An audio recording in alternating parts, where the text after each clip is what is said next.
Welcome to the Loins of History podcast, a podcast about connecting history to current events. My name is Jay, and I'm joined, as always, by my co-host Colin. And this week, we're going to continue our series on U.S. and Chinese relations by talking about the Warlord Era. Our last episode was talking about, Sun Yat-sen, what his relationship with the United States was.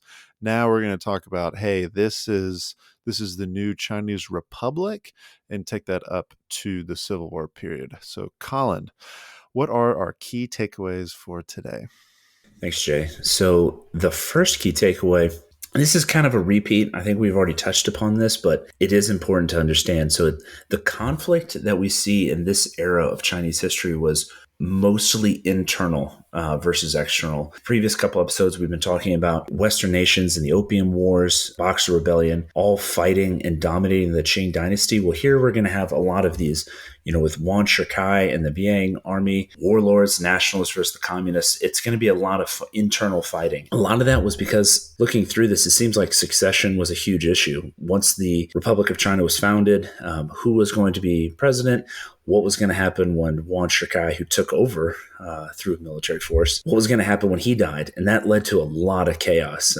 For number two, political power was really determined by who controlled the military. This is like a common theme throughout history. Just because you had the nominal authority on paper, unless you had a military to back it up, especially in times like this. Yuan Shi-Kai was, as we'll see, just a strongman who was able to control the army. He wasn't necessarily the political genius or the ideologue that Sun Yat-sen was, but he controlled an army and he held warlords in check. And we're going to see that theme come back with Chiang Kai-shek and even eventually Mao Zedong. In order to maintain political power in a time of crisis like this, you're really going to have the military backing. And then finally, if I was a history teacher, I would say this, stomp my foot. This is going to be on the test. This is really the key takeaway that's going to tie on kind of the whole U.S. and Chinese relations together. Though the conflict was primarily internal, there were external forces at work here. And the influence that we see from those external forces, it's not so much that they were exerting military control. It was that they were starting to influence the ideology of the Chinese revolutionaries. So this comes into play especially with the Soviets and Americans. So before most of this, it was the 8-nation alliance where you had Britain, France, Germany, Italy, all these other countries coming in and taking slices. Well, here now, those countries still have positions of trade and influence, but they've largely begun to focus on themselves, and they would still just utilize it to make money. But the Soviets saw the opportunity to influence Sun Yat-sen and these other Chinese revolutionaries to get them to more align with them ideologically. Whereas in the U.S. was looking at China simply as a marketplace, whereas the Soviet Union saw them as a future ideological ally. The U.S. just saw it as a place to do business. And that place to do business was often filtered through the lens of what the Japanese were doing. The Japanese were one of the real external military threats to the Chinese, and they would force concessions upon the Chinese in this kind of weakened state. So the U.S., in order to protect their business interest, was really focused on Japan and how they kept the Japanese at bay versus how do we win over the Chinese and influence them. And we're going to see that's going to play out, and we'll have a thought exercise and a conversation on it, but how that affected the Chinese and U.S. relations that we're going to see today. That's a synopsis of what we're going to talk about, Jay. No, that's really good, Colin. Thank you for those takeaways.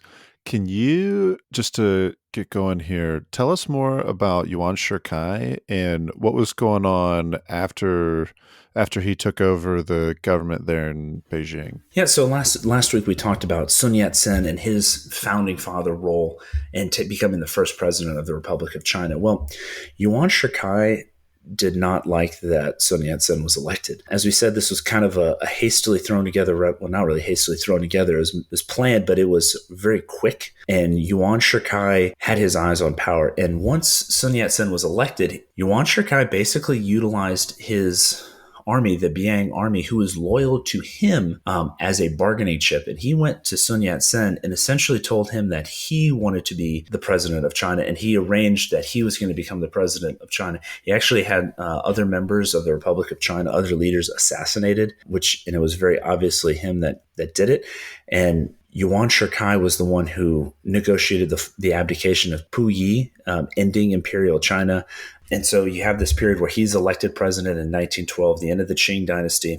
And so for the next 3.5 years or so, he continued to consolidate power. And so when we mentioned with the Wu Chang uprising and the Xinhai revolution, all of these provinces broke away and then united behind Sun Yat-sen. Well, they still had to deal with the massive size of China, and all of these provinces and different tribes, provinces, cities, villages, all of them were scattered about. So holding them together required Yuan Shi-Kai. Anyway, so Yuan Shi-Kai, as he's consolidating power over these warlords, utilizing his Biang army to force their compliance, because the provincial warlords and the size of China, with how large China was, they feared Yuan Shi-Kai more than they feared the Republic of China government. So he was able to hold them in check, and he began gaining so much power that he was attempting to declare himself emperor. Unfortunately for him, he overstepped his bounds just a little bit, and he started losing the favor of his generals, and his army, the Biang army, basically said, "You're not going to do this." So he had to end his imperial dreams of becoming emperor of China and reestablishing an imperial China.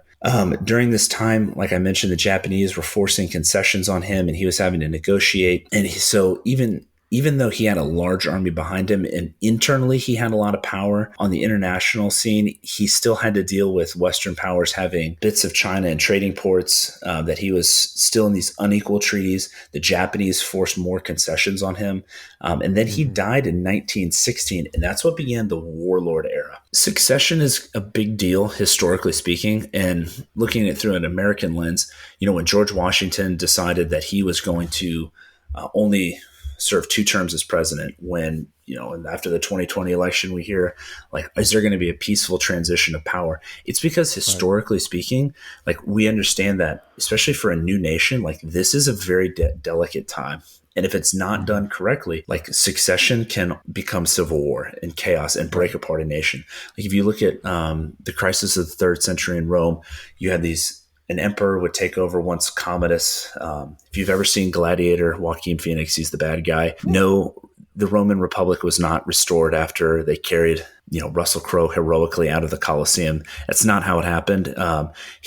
Commodus was murdered, and then the guy after him was murdered, and then the Praetorian Guard auctioned it off to a guy who bought the throne, and then he was overthrown, and then it just became this succession of constant civil wars, which is sort of what we see in China.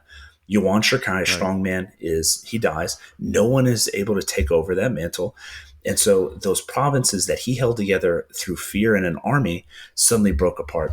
And it's interesting if you look at this time, because China definitely, this is Colin's opinion, at this point, we're at like 70 plus years of the 100 years of humiliation. They've had a rough go of things. They've had millions of people die. Their economy has been exploited and depressed. I think there was one estimate that like half the population was unemployed. If you think about that, if you have a large population of young men who are not working, that is a powder keg for revolution, and not just revolution, but war. I think I mentioned that in one of the previous episodes with the Boxer Rebellion, kind of the same thing. You have a bunch of 20-year-old men. They aren't doing anything.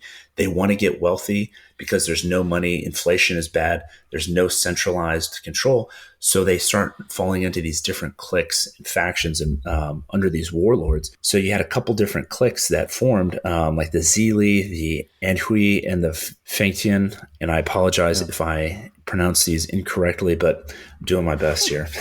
And these different cliques, and these were mostly focused in the north, but there's some all over, they began fighting one another for control of different cities, like Beijing, for example.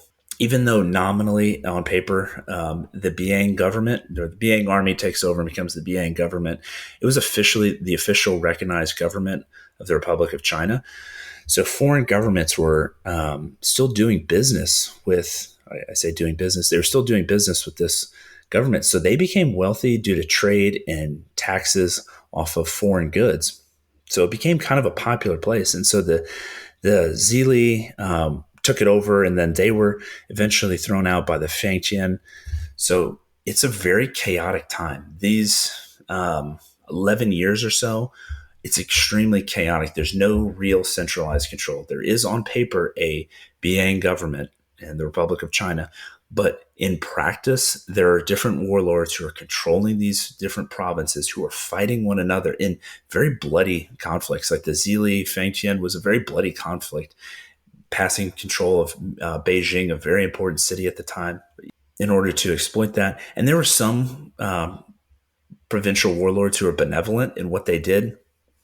Um, and they would eventually join the KMT and probably the CCP. But I think it's important for us to understand that like this is a period of absolute chaos. Yeah, and these warlords were receiving foreign backing the entire time. They're the Japanese were, I think I remember reading something that they were providing weapons and military supplies to the Fengtian side of it, uh, only because the Russians had supported these other northern military cliques, and the Japanese and the Russians were still fighting They over didn't like each other. Manchuria. Yeah, they're trying to vie for influence over Manchuria specifically. So they were like supporting these. It's not accurate to quite call it a proxy war, but like doing doing Which these click different best things. aligns with our goals? No, you're right. And so like that's kind of the within key takeaway number one, most of the conflict was internal between these warlords. But kind of getting into the third key takeaway where there's this external influence. You mentioned it during the episode on the Boxer Rebellion. I remember it where, after the Boxer Rebellion, Western powers sort of looked at China and were like, this is a mess. We don't want to commit just armies and resources to go fight here. So that influence kind of shifts to a more, like you're saying, almost like a proxy war. Like we're going to support this warlord. We're going to support this faction, this party, this leader. This is who we're going to throw our support behind because we're going to get favorable trade, because they're going to ally with us and give us access. Like the Japanese really wanted control of Manchuria. So did the Mhm. Russians as a border state. And we're going to see that influence grow more and more. Right. And like, let's remember what foreign policy is dominant in the United States at this time. It was isolationism, right? If we remember, we were letting millions and millions of people die in Europe during World War One, and we didn't come in until like the 11th hour in 1917 because, generally speaking, U.S. foreign policy was isolationist. So if we weren't going to get involved in a European conflict, we sure as heck weren't going to get involved in a Chinese conflict where the Russians and the Japanese were already doing their thing, and the Brits and the French to a lesser extent. So the United States, I don't think we really like politically speaking supported any one of these warlords any more than the other. Rather, uh, there were these token economic business interests at the time. Yeah, and so that's a really good point. The United we talked about it last week with dollar diplomacy. The US viewed China, like I said, as a marketplace. How are we going to continue to do business? So they had what was called the open door policy that they was their means of enforcing like a fair marketplace, if you will. So they said, hey, everybody's going to get access to China. There's 400 million people here. There's tons of resources. There's tons of land. Everybody's going to get access. And that's how we're going to keep each nation from gaining too much control and becoming too powerful. So they wanted to force an open door policy where anybody could come in and do business, because even though we are isolationist, and we talk about this in the episodes on political parties, like the Republicans were very dominant during this period from the Civil War really up until the Great Depression, with the exception of like Woodrow Wilson, who was in charge some during this period. But even then, it's like, okay, we want to provide our foreign policy is going to be driven by business, the dollar. We want to enforce this open door policy. And the only thing that really started pushing us toward intervention with actual military force at this point was the fact that Japan was starting to get too much control of China. They threatened the open door policy. It wasn't until the flow of dollars to the American market and some of these other Western countries was being threatened by the Japanese that the U.S. really looked at this as a place that they should get involved in militarily or even politically, really. Whereas the Russians saw China in this revolution, in this era of chaos. To quote Littlefinger from Game of Thrones, chaos is a ladder. And after the Bolshevik Revolution and the October Revolution in 1919, they wanted to export communism around the world. And China was absolutely a target. And it makes perfect sense. They border with Russia. They fought the Russians. Russians were involved in the Eight Nation Alliance. It kind of made sense for the Russians to look at China and be like, this is a place where we need to exert our influence. And they didn't invade with an army. They invaded with ideas. So, Colin, we've talked about some of these warlords and how they were, generals under Yuan Shi-Kai and the Beijing army. But Sun Yat-sen, who was not a military figure, he was able to maintain his power base down there in Guangzhou in the southern part of China. Mm-hmm. Tell us more about how he was able to stay in power, how he kind of came back, and how he founded the Kuomintang. Yeah, that's a good, it just struck me as soon as you said that a better analogy to the death of Yuan Shi-Kai and what happened in the Warlord Era was really closer to like Alexander the Great dying in all his generals basically just carving it up. Like, we're all just going to form our own little provinces in our countries. And like, you take Seleucia, you take, this part of Anatolia that you take. And that's actually I think that's actually the more apt description. Like, Alexander dies, this figurehead, this warlord, boom, all his generals carve it up. Sun Yat-sen, under his kind of right-hand man, if you will, was Chiang Kai-shek, who was a military man. He controlled the military and the National Revolutionist Army. And so Sun Yat-sen, we didn't talk about it last week, but he actually had a lot of influence and backing from the Soviet Union. It's really kind of odd to think because in most of Sun Yat-sen's life up to this point, he was very American and very Westernized. Growing up in Hawaii, becoming a Christian. And then suddenly the Soviets, after the Bolshevik Revolution, have a heavy influence on Sun Yat-sen to the point that what they call the Comintern, the Communist International, was basically these congresses where they would meet together, these communists around the world, and they would come with plans to spread communism around the world. Had a profound impact on him. And they were very excited at both with Sun Yat-sen, the prospect of him taking over China, and then Chiang Kai-shek once Sun Yat-sen passes away. The Soviets backed them. So it's kind of odd to think, like, I always in high school picture like the nationalists and Chiang Kai-shek is like, oh, they were pro-Western, pro-capitalist. Not at all. Sun Yat-sen had three principles of the people called nationalism, democracy, and the livelihood of the people. Like you said, he set up his rival government. And if you go through some of the readings of the things that Sun Yat-sen and the Kuomintang pushed, they actually believed in the nationalization of industry. That's how they were going to retake power, and they were going to provide a social welfare for people by taking basically everyone's wealth and redistributing it. And that's going to create a social safety net. And he was pretty popular. Chiang Kai-shek leveraged the power of the Nationalist Revolutionary Army, and they started fighting these warlords. So in the early 1920s, they started pushing back, and then they began what was called the Northern Expedition. Sun Yat-sen passes away in 1925, and so then you have Chiang Kai-shek who takes over. And this Northern Expedition is really where the KMT and what later becomes the CCP, the left wing, they start to fracture. Within the Northern Expedition, so the Guangzhou is in the south of China. Beijing is in the north. And in the north of China, it was obviously broken up into these different cliques that we mentioned earlier with control of Beijing. Chiang Kai-shek and before Sun Yat-sen died, they recognized that in order to unify China, they needed to take the north in Beijing. Beijing was the ultimate goal. So they came up with a plan for a northern expedition that lasted from about 1926 to 1928.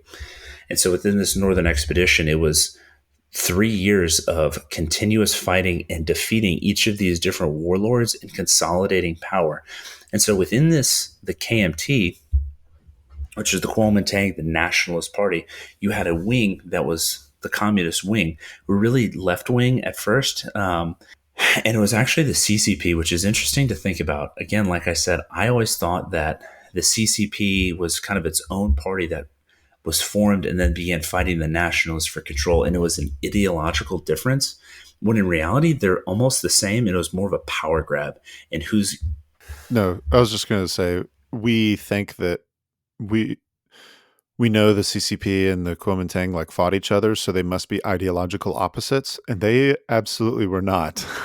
As a matter of fact, they probably, ideologically speaking, had more in common than they were different, even though the KMT wasn't officially a communist party, and I don't believe was ever officially part of the Comintern. But to your point, like, nationalizing the means of production, pretty sure that makes you a commie. Redistributing Without- wealth. Yeah, exactly. yeah, without calling yourself a communist. So, yeah, they are not ideological opposites. It's more of a realpolitik. Like, these are just competitors for power, not ideological, um, uh, enemies. Yeah, and so to your point, like Sun Yat-sen, there. So within this Comintern, there was in Moscow a Sun Yat-sen University where they trained revolutionaries in the Soviet Union and sent them back to China in order to gain power and influence and teach them communism. And it wasn't just like, hey, here's what communism is. Like, hey, here's our communist ideals. Here's how you can take control of the government. Here's how you start a revolution and win a revolution based on what we did in 1917 and then later 1919. Chiang Kai-shek, and some of the other things, he was like, he actually fought. So he was I don't know, I want to say like a headmaster, but he was in charge of a military school, and in Canton, which was a very like westernized city and had a lot of international trade. Like, he actually fought a merchant army, and this is kind of where he gained some of his notoriety. He actually fought a merchant army and took it over, and then they went through and like he targeted these millionaires and very wealthy Chinese who had gained their wealth through trade with Western countries. He like confiscated all of it. A bunch of people died in this ensuing conflict, and the Kuomintang were blaming different factions. And they said, well, it was actually the Beijing that did it. And anyway, he was still seizing, like he absolutely targeted wealthy landowners and people who had become pro-Japanese. He targeted them and took all their stuff. So, and he even had like land reforms that he championed where he, tried to create social progress so that everything would have this equitable use. And the only thing that really differentiated him ideologically from the communists was the fact that he didn't so much see it as a class struggle. That was like the one thing, like one of the fundamental tenets of communism is like there's this, like we need to seize the means of production as this class struggle. He didn't really buy into that, nor did he champion that. And so that was like one of the big ideological differences. But I digress. Back to the Northern Expedition and where the communists split. So like the communists were part of the KMT. The KMT realized that they had to move north and begin defeating these warlords and the remnants of the Beiyang army and government in order to take over and unify China. Well, the Communist Party, which was founded in 1921 by Chen Duxiu and Li Dazhao, was part of this. And like Jay, you were saying, it's just kind of this realpolitik. The communists began gaining a lot of power. So they had someone named Mikhail Borodin, who was this liaison between the CCP and the Soviets. It's kind of an interesting guy. He was a lifelong, not lifelong, but for most of his life, he was a communist. He actually spent some time in the United States. He went to school here, I think at Valparaiso, if I'm not mistaken. Studied was a pro-communist in like Chicago, and then he moved back to Russia after the Bolshevik Revolution and began working his way up through the Communist Party. But he began working with the CCP and like instructing them on how they can gain control. And the CCP began to grow dramatically. The message really resonated with the lower class and the peasants who had been disaffected by decades of poor Qing dynasty rule, and now the Republic of China and all these strongmen coming in these Western nations. So it really resonated with them, and they grew very large. So in 1927, there was the Shanghai Massacre. So, looking at this through a lens of a power grab, Chiang Kai-shek basically ordered the massacre and arrest of the Chinese Communist Party. And one of the numbers that I saw was, of the 60,000 or so Chinese communists who had been fighting with the Kuomintang in this northern expedition to reunify China, were killed. So they went from 60,000 to 10,000. That is a dramatic, Bro, almost wiped them out. I would love to see a movie on this.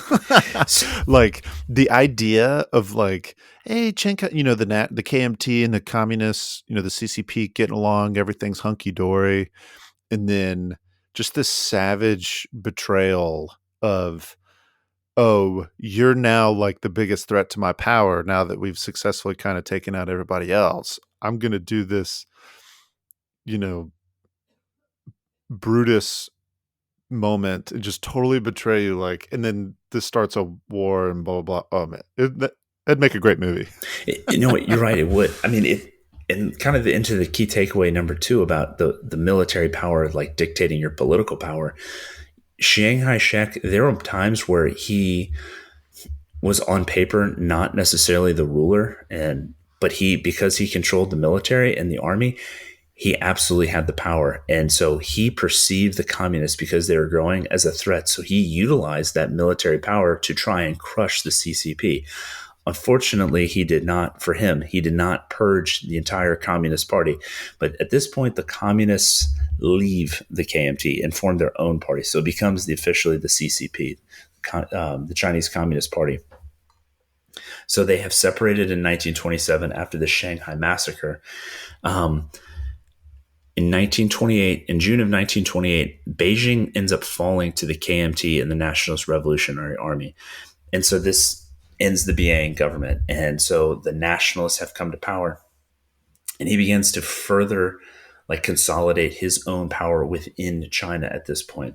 And the CCP was relegated to kind of this sporadic gathering of different geographic locations, primarily in the south and west of China. Like we mentioned, that there's some definite foreign influence on this era of Chinese history, with the Soviets backing everyone from Sun Yat-sen to Mao Zedong and the Chinese Communist Party, the Japanese forcing concessions and trying to influence different warlords. It's interesting because the Germans actually start getting involved with the nationalists and Chiang Kai-shek. So it becomes kind of a free-for-all for influence. But like we mentioned, the U.S. was looking at this as a place of business versus a place of politics. And I think it's kind of an interesting thought exercise, and maybe one we should do, so the Soviets were obviously very invested. They were trying to win the revolution. Should the Americans have been more involved in the Warlord era to try and influence some of these leaders to take a more pro-Western or pro-democratic stance? Because Sun Yat-sen, one of his tenets was democracy, but as we see, it was get me elected and then we're going to enact socialist policies. Yeah, his definition of democracy would probably be closer to the current day North Korean definition of democracy. They are, in fact, the Democratic People's Republic of Korea. So, democracy is this very not ambiguous, but it's a term that can be shaped to mean what you want it to mean. Literally it just means people rule. So,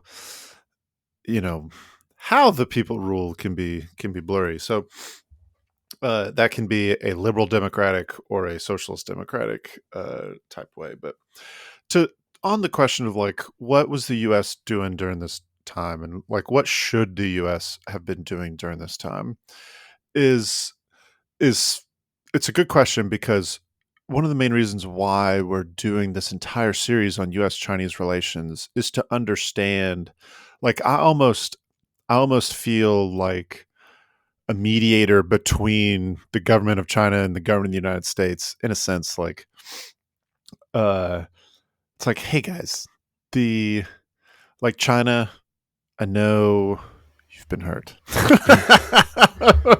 It's like, literally a century of humiliation.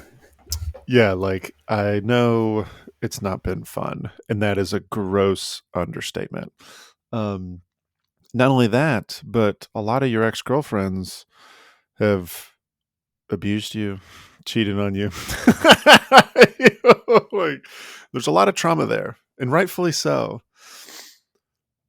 But America is a good girl. like, don't be. America's unlike these other girls for these reasons. Like, we talked about it during like the Opium Wars and the Box Rebellion. Uh, the United States is not and has never been this colonizing European power. In the same way, during this period, the United States was not like we didn't have designs on Taiwan. We didn't have designs on Manchuria. Rather, what U.S. interests are is we want to create a better society internally first, and then to help other countries as well.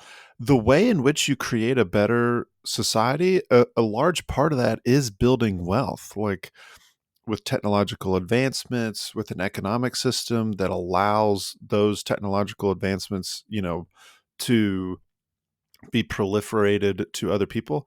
Let's not forget, and when I say technological advancements, I don't necessarily mean an iPhone. I mean like the grocery store, right? Like that was a technological advancement during, you know, slightly before this time period, like in the 1800s. Like the whole concept of groceries is relatively new. Well, imagine all the And technology you need to make the supply chain work to have a grocery store function.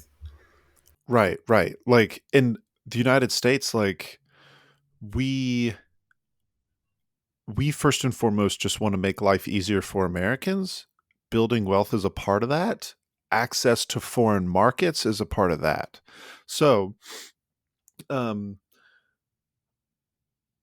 I say all that to say during this time period, we, when Yuan Shi-Kai took over, we never recognized Sun Yat sen. We were like, the legitimate government of China is the Qing. It's the Qing. It's the Qing. Oh, now it's Yuan Shi-Kai. like, And the Beijing and we government did. was recognized. We recognized the Beijing government. Yes. Yes, and we did that because we did not want to get involved in the power politics of China because one, it's super messy. Two, just from an ideological standpoint, we don't believe it's our role to do that. And I know that kind of sounds funny because later on throughout the Cold War, we were involved in other people's political processes like crazy. And it's fun. Honestly, it's kind of fun to talk through why that happened. But without going down that rabbit trail and trying to stay focused on the current one, during the Warlord era, the the United States just wanted a an economic relationship with all of China and a philanthropic relationships. Like the missionaries didn't just go away. Um, there were still efforts to spread religion, Christianity during this time, There was albeit. there Go was ahead. one warlord. I can't remember his name off the top of my head, but when I was reading through this, that he was one of the more benevolent warlords who tried to enact. He got rid of foot binding and some of these other policies that were kind of considered backwards and that were still happening. But like he wanted to baptize like his entire. So he would go to like a village or whatever that he would take over and try and baptize everyone and then get rid of foot binding and really work toward the good. So yeah, you're right. And he was influenced by Christian missionaries. So yeah, you're right that Yeah. we're at 80 years plus since the first missionaries start going into China, and they're still having an effect. Yeah. So, like, what I would say to Xi Jinping, if I could, and I don't know if he actually thinks this way. I don't know. But I'm he is speaking listening to the to. podcast, so go ahead. uh, that's frightening. Anyway, um, it would say like, hey man, you're like average, better yet, average Chinese citizen in Shanghai. Um, your century humiliation was not our fault. Our being the United States in particular. Um, therefore, don't think of like do you don't think of the United States as public enemy number one. Conversely, to Americans listening to this podcast, right? Because y'all are actually listening. I don't know of any Chinese people listening. Uh, you know, China has reasons for being anti-Western, and understandably so. It's very difficult to be anti-Western and not lump the United States into that. But their number one priority is the same as ours. It's to create a better society within their country. All these different warlords and the CCP, yes, there were power plays, but as Xi Jinping is finding out right now, you cannot lose the support of the people. You can make all the power plays you want, but you have to do it in such a way that keeps the support of the people. So these warlords, like they all had these different social reforms. Like currency reform was huge during this time, and all these different warlords had different currencies going on because they were trying to fix the economic system. They were, and so I say all that to say, um, from a from an American perspective, China is chaos during this time. They are trying to fight off foreign powers. We haven't even got to the Japanese war and what they did to China during this time. Um, they're trying to fight off all these foreign influences. They just want peace and stability. And currently, the CCP has given China the longest peace, the longest stability.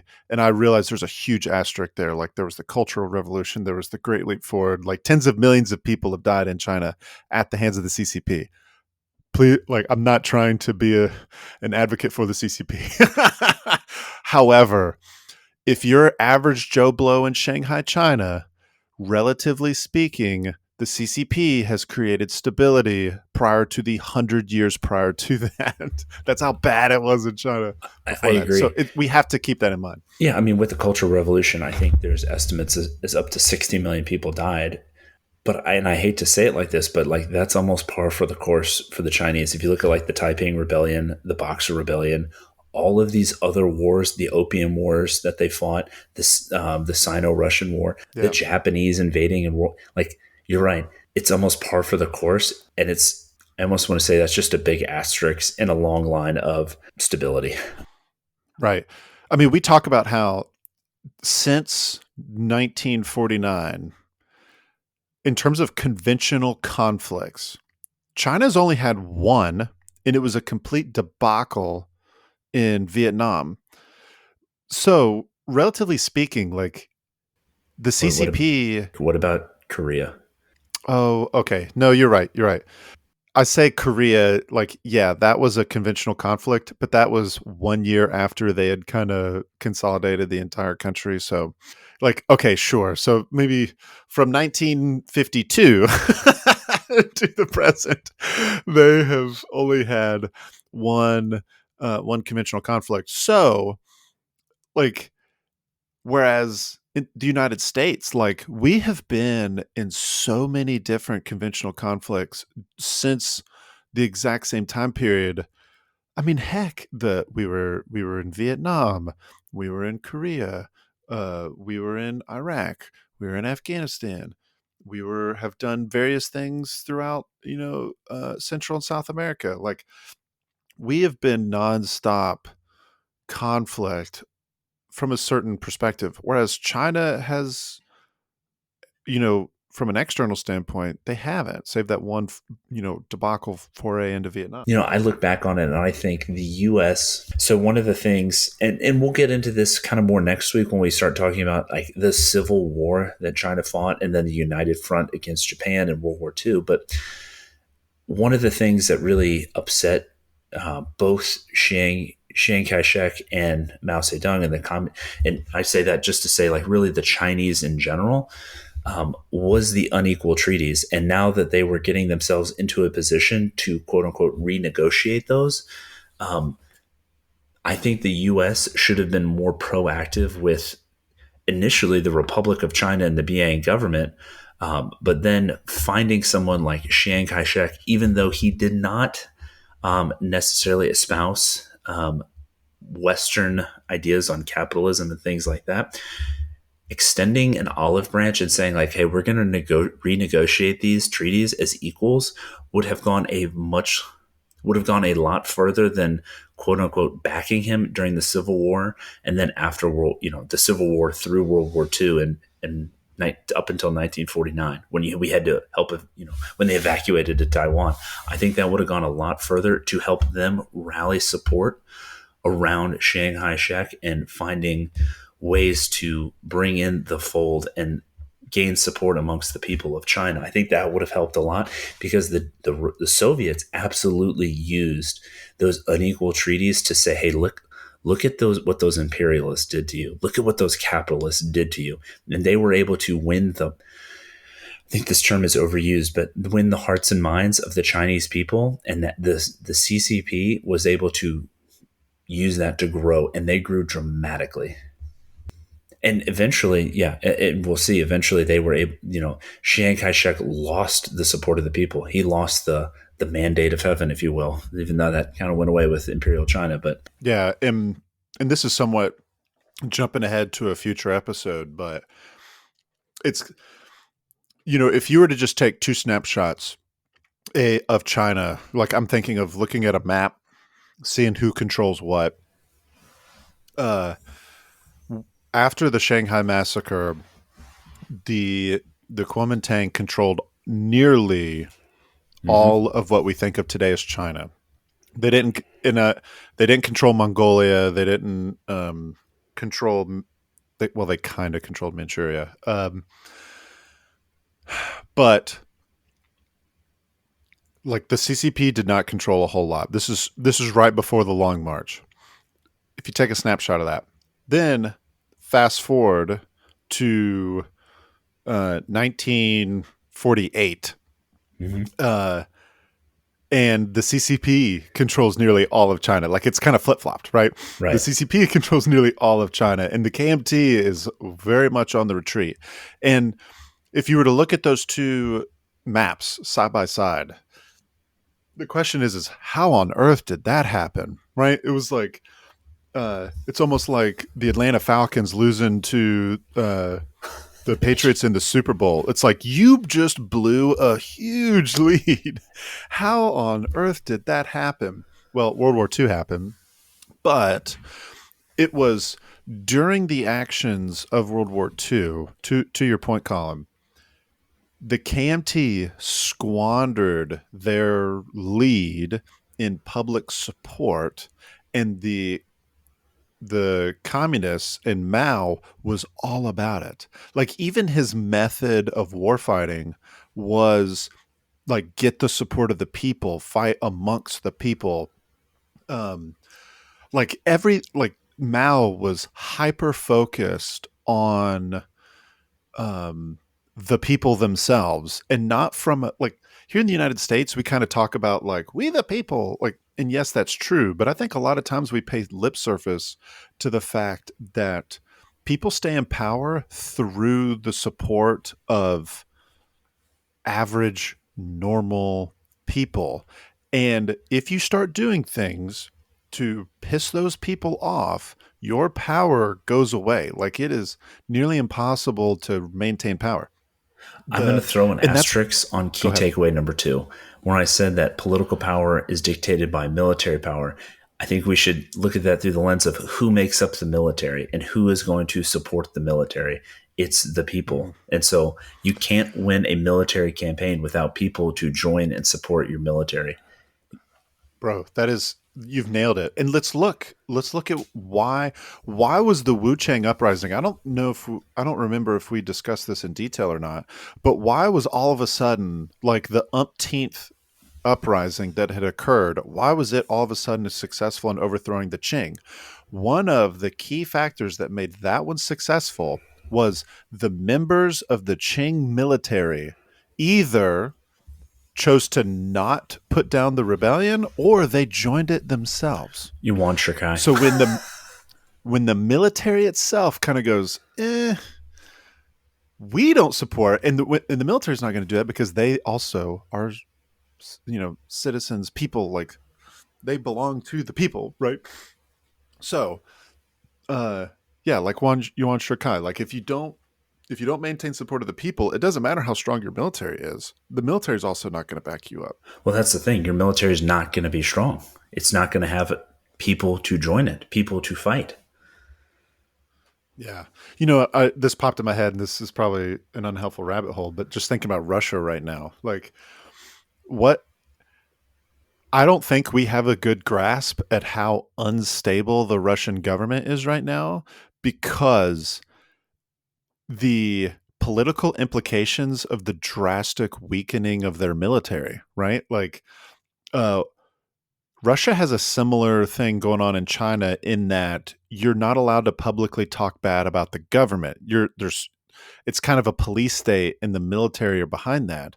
Well, like, Russia's military has thrown itself into the meat grinder of the Ukraine. It's severely weakened. Only as time goes on, like, there's a direct correlation between the weakening of your military and the stability of your government. So, if everything that we're saying is true about China, and you can maintain power by strength of your military, and you have a strong military by support of the people, what's going to happen in Russia when the military is significantly weakened? The people start questioning you, so on and so forth. Interesting thought to me. All right. I think that's a good stopping point for this episode, Colin. Thank you for educating us on the Warlord Era and the external influences, the Russians, the Japanese, the Americans during this time. I really enjoyed listening to that, and I hope our listeners did too. If you did, please give us a review, 5 stars, of course. But if you have any constructive feedback, we are totally willing to hear that as well. You can help make this podcast a lot better by doing that. The best way to do that is by reaching out to us on social media. We're on Instagram, Facebook, Twitter, all variations of Loins of History. So if you just search Loins of History, you can find us. There'll also be links here in the show notes. Give us some feedback.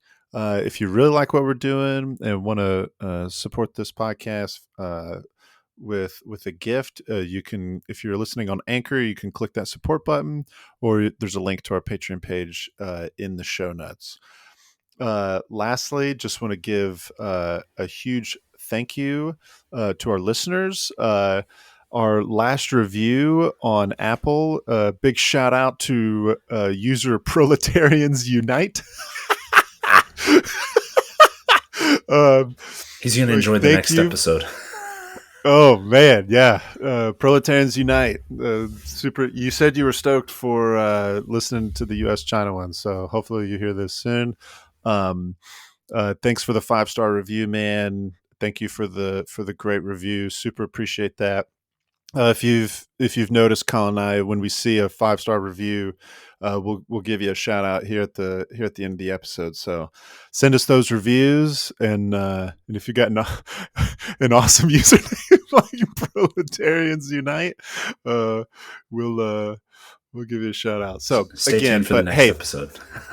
Yeah, stay tuned. Hey, thanks seriously to all of our listeners. Really appreciate y'all listening to us this far. It's not lost on us. And we really hope to join in the conversation with y'all on social media. And with that, thank you. And this has been the Loins of History.